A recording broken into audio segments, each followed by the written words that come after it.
if you're watching, go to sleep. You're gonna need to sleep all the way through the night because your mom becomes a B word when she's tired. They love it. See, they love it. They're watching YouTube videos about you because they don't know what the heck to do. Are you 4 months old? I bet you're not sleeping. They call it a sleep regression. I call it a sleep progression because I'm progressing. Always forward, never back. Hi guys, welcome back to my channel. My name is Jess Hover. This is Wilson James Hover. He is almost 5 months old, which means we recently went through the 4-month sleep regression and I thought I was gonna die. So that's true. Horrible, but amazing. And if you're trying to stay positive, I recently heard someone talk about how the 4-month sleep regression is an incredible progression in your baby's development. So we should be excited about it. I do think that's exciting to develop, but I don't think it's exciting to not sleep for days and days and days. That was tricky. But I will say that we made it through. It is temporary and it's all gonna be okay. I just forgot that it's hard. And I think also it's a little bit tricky because when Eloise was going through it, we transitioned her to a crib in a separate room. But with this guy, he's gonna be sharing a room with Eloise, my 4-year-old. And so I really just wasn't sure how I should be handling that whole sleep training, sleep regression, moving him to another room thing. So the sleep regression happens around 4 months old. It's some sort of developmental leap that takes place when they're learning how to roll over, and it has to do with their sleep developing. Something like when they're newborns. You can watch videos where people are much more intelligent and informed and will describe this better for you. It's kind of a mystery because till a few years ago we really had no idea why you sleep. And you sleep for 1/3 of your lifespan. So 1/3 of your life you're sleeping, and we did not have a clue why you slept. Basically, when they're newborns, they have this one type of sleep where they can sleep through anything, right? But then as they get older and hit about 4 months, that's when their sleep develops and becomes more like my sleep and your sleep, where we go through cycles and some of our sleep is really deep and some is really light. And sometimes we even sort of wake up in our sleep, but we put ourselves right back to sleep. So we don't even know that it's happening. Well, a newborn doesn't experience that until they're about 4 months old. And then when they do, they don't really understand what's going on. So they wake up and they need your help putting them back to sleep because they don't know how to get themselves back to sleep yet. And that's not the time you want to start sleep training, is what I have learned. That's just the time you want to get through and try and start building some healthy, happy sleep habits.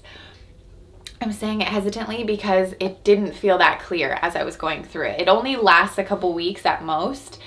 But what happened for us was Wilson has been sleeping in a dock-a-tot. So sometimes it was on my bed when Sean wasn't in bed with me, or when Sean came to bed, we would move Wilson to the floor. But Wilson is You spit up everywhere. Oh, goodness. Nothing to be alarmed about. Just shaking him all over the place. So Wilson's really big, bigger than normal. He's a great size, but he's bigger than the dock-a-tot. So he was sleeping in the dock-a-tot swaddled.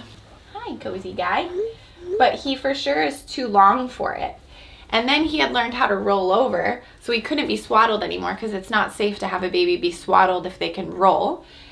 So then I was very confused because he was going through the sleep regression, meaning waking up like every hour or 2 hours. Hi, you don't want to be in this anyway. Are you okay? I love you.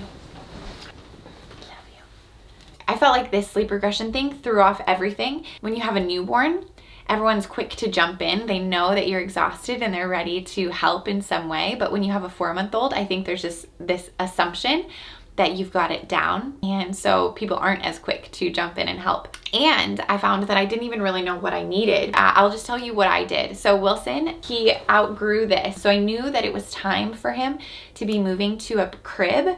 I just didn't know how to do it because Eloise and Wilson are going to be sharing a room. The only thing worse than one of them not sleeping is both of them not sleeping. And so I didn't want to do that. We began with, what did we begin with? Well, he started rolling over. I knew that it wasn't safe for a baby if they're rolling over to still be swaddled in their bed. From what I had looked up, it seemed like too much to suddenly have them with both arms out. It would just affect their sleep even more negatively than they were already experiencing. This is a Swaddle. I really like it. It's a cool Swaddle thing, as someone sent it to me. A Swaddle, or I used the Halo Sleep Sack Swaddle. We did his left arm out. I think I tried both. It just seemed like he took more to the left arm being out. So that's what I did. I would put him to sleep either in this, but hesitantly. My sister has a bigger one of these in Colorado that she wanted to get to us, but we just couldn't figure out because it costs so much to ship stuff. So I was a little bit torn there for a few days. He was sleeping in this, and then I set up the pack and play in my room, and he would sleep in there. And anytime he'd wake up in the night, I'd just pull him to my bed and nurse him and put him back. Sometimes he wouldn't go back to sleep, so I would just have him laying in the bed next to me while I was like sort of asleep, sort of awake. Sean works in the nights for part of the night, so I would only do that while Sean wasn't in bed with me, because otherwise we're both pretty big humans, and so there's no extra space in our bed. For the first few days, it's hard, everything blends together, and it all just happened for me like a week ago. One arm in, one arm out with one of these Swaddles. Then I tried the nested bean. I know that this works for some people. It did not work with Eloise. I didn't really see any positive results from it, to be honest, but I think it's cool. It didn't really work for us. What did work with Eloise, and what we just got again, what also worked with my sister's baby and some good friends' babies, is this cute little thing called a Zippity Zip from Sleeping Baby. That's the brand. I highly recommend this. This is not a paid advertisement. I bought mine. It looks like this, kind of like a little starfish shape. And the idea is that babies like edges. They like to be able to feel that they're enclosed in something. So this has them enclosed, have these little, you know, starfish arm things. They're so cute, but they can still move around in them. I will tell you, it made a huge difference for Wilson. Just in this last week, he loved it. I mean, he loved it.